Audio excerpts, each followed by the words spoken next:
Hello and welcome back to my seventh podcast. I wanted to thank all of you for the great feedback. I really appreciate it, and I'm glad that everyone is enjoying it, especially you, Kevin. For those who don't know, my name is Matthew Demaro, and this is a podcast on drama and education and how it relates and how drama and theater relate to the world of education and kids. Today we had, and basically these episodes are just a recap of what happened and etc. So today we were talking about a few different things. We talked about what it takes for perspective on a story, why embodiment of characters can be important to pay attention to stories. We talked a lot about how not all kids like to read, not all people like to read. It's not just a kids thing, and that's okay. And there's a lot of different styles that people do pay attention to, even the most confusing stories like Shakespeare. And that can be through audiobooks, through movies and videos, or through acting out the characters themselves. A very famous and popular style that we learned today was that there are some teachers who will create scenes and skits for the characters to, be questioned, do a speed dating, do a court, do anything for that. They would have to know the ins and outs of their characters enough to be able to answer questions about their characters.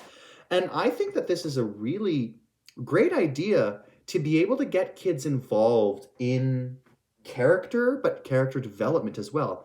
And also, it does a really good job at promoting that critical thinking, right? Yes, I'm thinking as my character right now, but how would my character handle this situation? So it allows them to put their own twist on the character themselves, which I think is important because we're never able to fully embody or fully understand characters because they're their own people. So that was really interesting, and it was nice to get to read and talk about how it's important to incorporate these different styles, especially as English teachers, incorporate these different styles into our reading material, because if you have someone who works on their feet and works with their hands, they may not connect to just reading the story. And you may need, as a teacher, to go that little extra mile, develop some skits, some activities, simple question-based work to be able to allow that kid to really get engaged with the characters in the stories and with the plot in the stories. But the main thing that I really found interesting today was we actually did it at the end of the class. We divided into three groups, and we were given the same scene from Romeo and Juliet, which is where Tybalt kills Mercutio, and then Romeo kills Tybalt. We were all three groups were given that scene, and each group was basically we were the investigators giving the story to the coroner. My group did it a little differently. We had the investigator in the group, and then two of us were like the witnesses.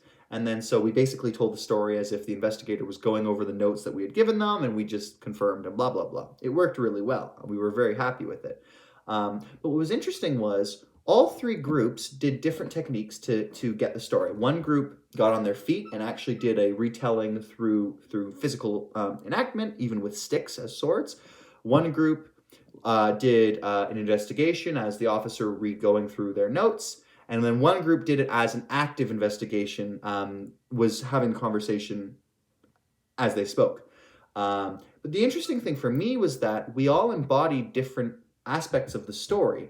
And our retelling of the story, all three of them were different. They were the same because they had the same material, but we talked about and remembered things differently from each other. And I think that this is a really big lesson on the idea of where our focus goes, where our attention goes, and how if you do give the same story to kids, they'll take different things out of it and they'll remember different things from each other. And that's okay. In fact, it makes for a good dynamic to be able to have conversation over. The great thing about kids and human beings in general is that we're all different, and we're all going to learn and care about different things in our materials. So if you can have a bunch of kids read the same book, that's what makes the conversation interesting, is the hope that they don't all just say and think the same thing, that they're going to elaborate, maybe going to argue. And that as arguing, as long as it's healthily mandated and watched over, is not a bad thing. It's not a bad thing to disagree on opinions. It's not a bad thing to agree either. So I really thought that this activity was quite interesting because in the end, we all did give different stories in different ways to the coroner, and though it was the same story, all three brains of the groups went to different places. So that got to have different levels of creative thinking, different levels of critical thinking, and different levels of performance. And we all did what we were most comfortable with. So just a really simple activity to be able to pull the best out of your kids, to be able to lightly guide your kids, to be able to engage in the ways that they want to. And as a teacher, that is priceless information to have. It is priceless to know how your kids learn, because if you can learn how your kids are learning, then you can beautifully find different ways and aspects to sprinkle in so your kids will be able to, all your kids will be able to thrive. I'm sorry I'm rambling a little bit, but I'm very passionate about this. Another thing we talked about was how it's important to allow kids to be able to find their own things in stories, how it's important for kids to be able to pull what they actually pull from the story and not shutting those ideas down.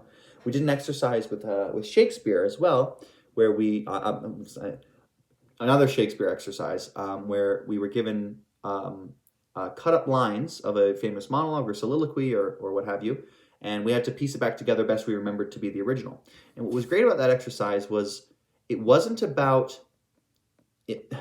Even though we didn't succeed, it wasn't necessarily about succeeding. It was about seeing what you came up with, what you could creatively make with someone else's material. And I think that our creation process of being able to flip stories, being able to put different lines in different places, and creating a different story was very invigorating and honestly very enthusiastic for myself, because it was really amazing to get to create my own story out of Shakespeare material. And I think that I, as a teacher, I plan to do an exercise like this where you give kids a story and cut up the lines and allow them to make their own story, and then give them the original paper and be like, what do you like about your story? What do you like about that story? What do you think? Do you think they could benefit off of each other? Do you think that one is superior to the other? Why? Why not? And see if the kids think that their material, if they like their material more, and if they connect to their material more because they made it. But the really important thing about this activity, and about both of these activities actually, is to not say that a group did something wrong. Because if you're shutting down people's creative processes, they will become less and less willing to critically think creatively. And I think that's why games and activities like these are so necessary in the classroom, because it engages different parts of the brain, it engages different parts of students. But if we're shutting down by saying, well, Shakespeare didn't write it that way, so you're wrong, that discourages the student from wanting to think creatively and most importantly, show that creative thinking. Kids already are walking on a tightrope with engaging in class. And if we're shutting kids' ideas down merely because they don't match the original content, not only are we not progressing as teachers and as students, but we're shutting down creative ideas, and no good comes of that. So that will sum up my reflection on today.